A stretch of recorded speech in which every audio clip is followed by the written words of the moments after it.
The 18th of July 1942, 4:38 hours. Augsburg, Germany.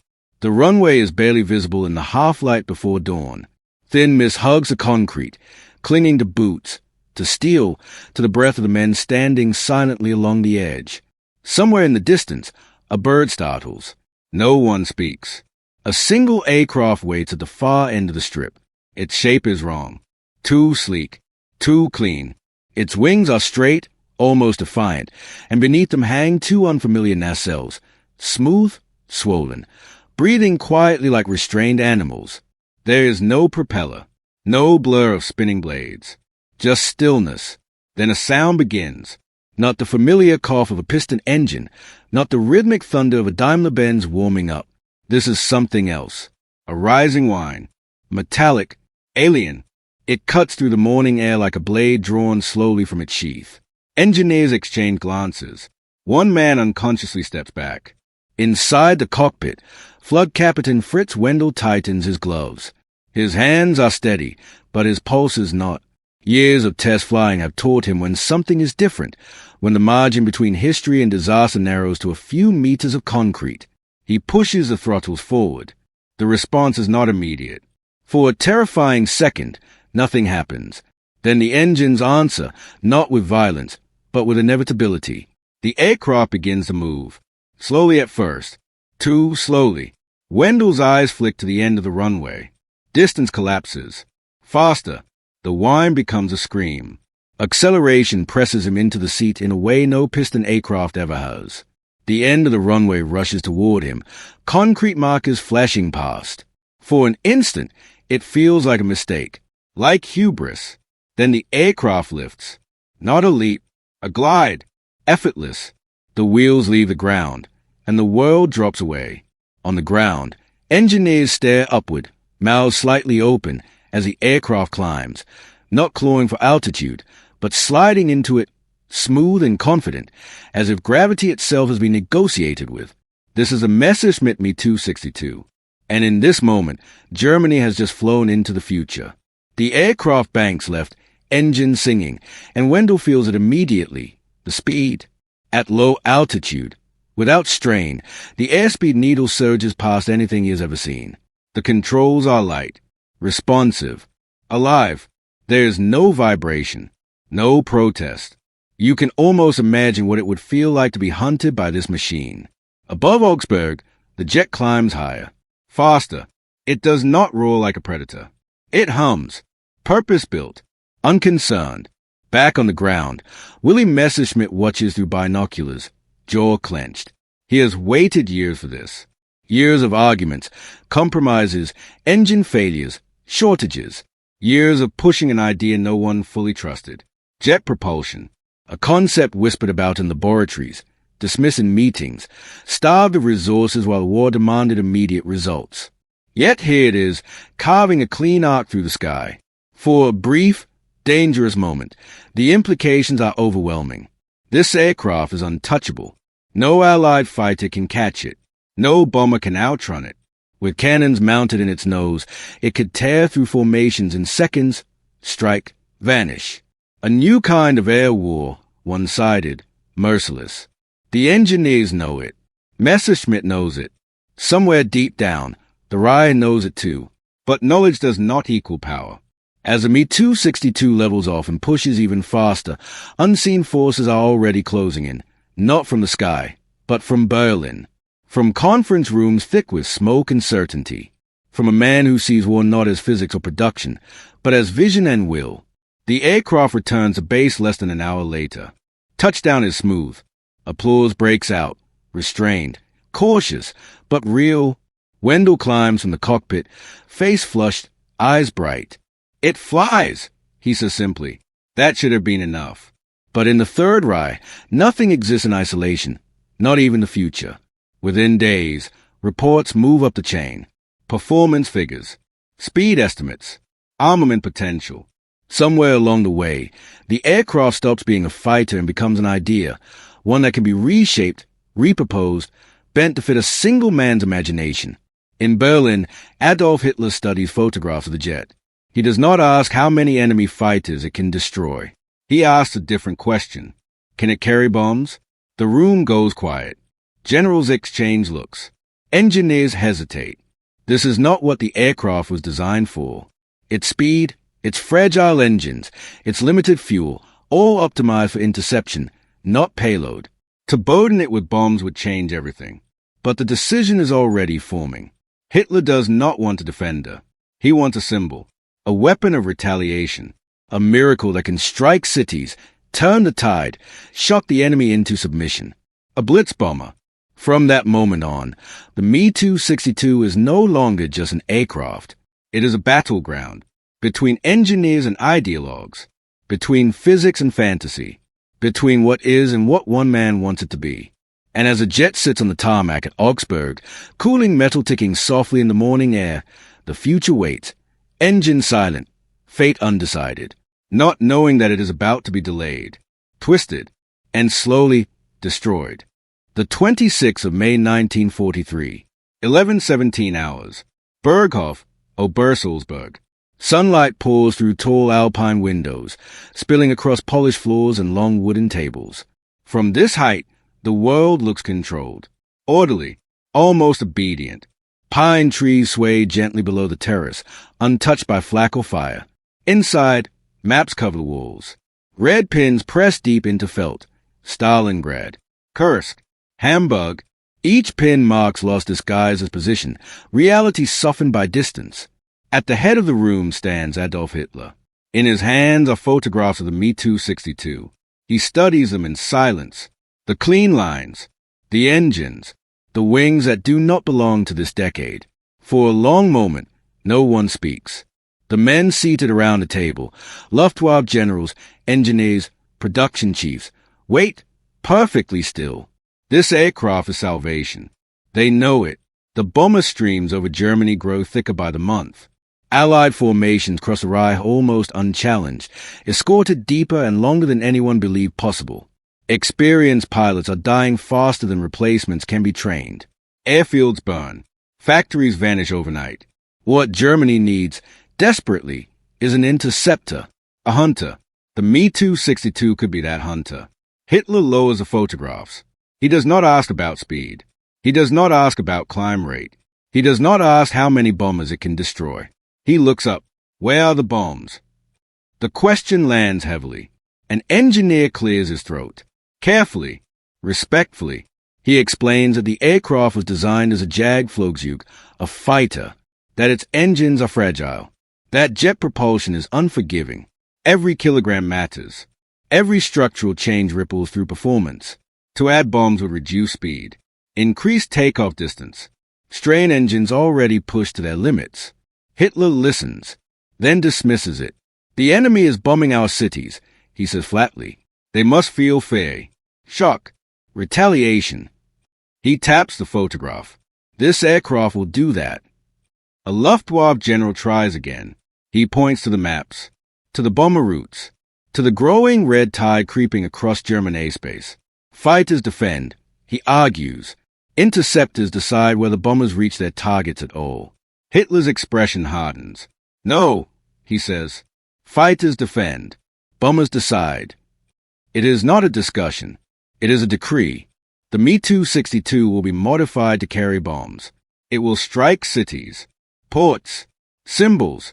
It will be fast enough to arrive before defenses can react, and fast enough to escape before punishment follows. A Schnellbomber. In that moment, time slows, because jet propulsion does not negotiate. It does not bend to ideology. It obeys physics alone.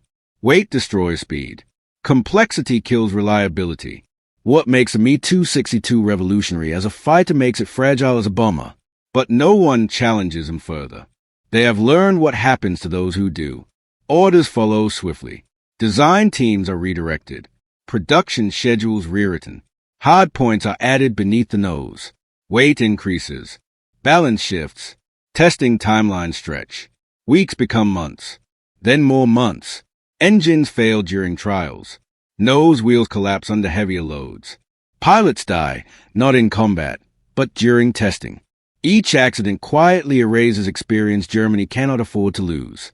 Meanwhile, the sky darkens. B-17 flying fortresses arrive in formations that stretch to the horizon. B-24 Liberators follow.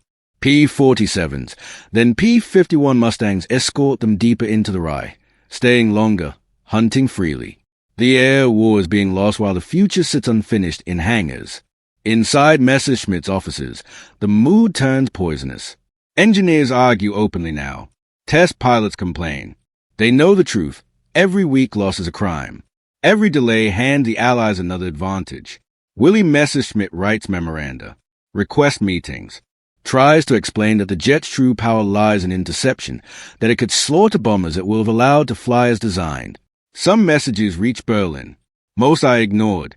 Hitler remains obsessed with spectacle. Speed as theater. Technology as symbol. He imagines jets streaking low over enemy cities, proving Germany still commands destiny. But war is not theater.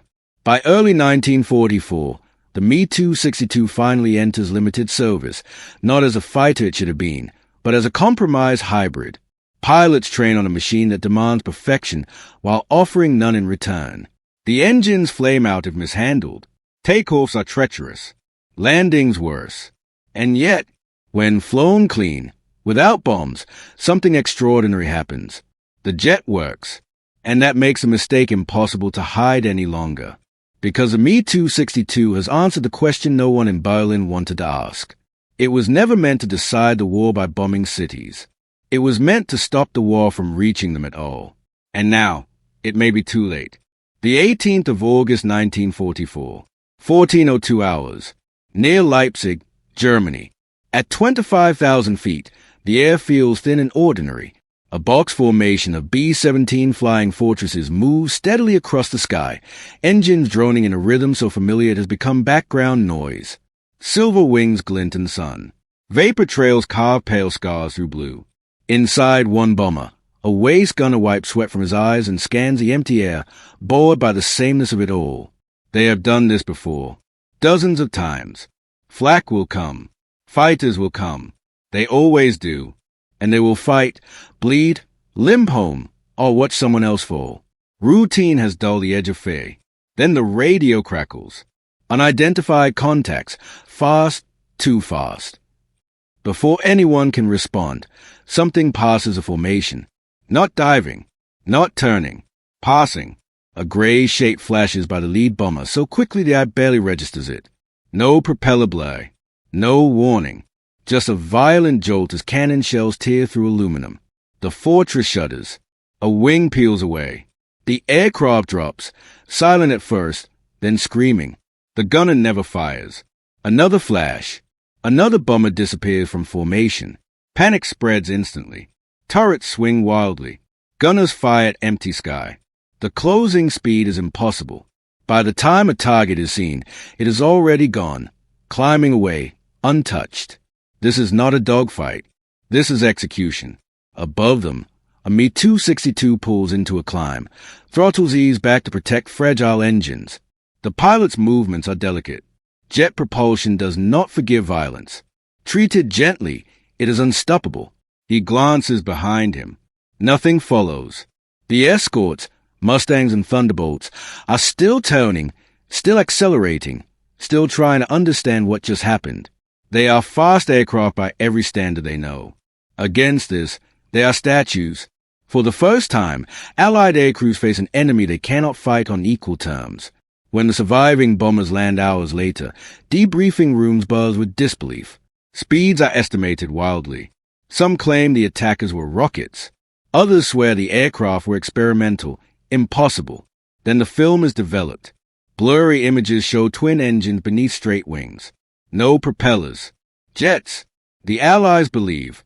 Within days, priorities shift. New directives circulate.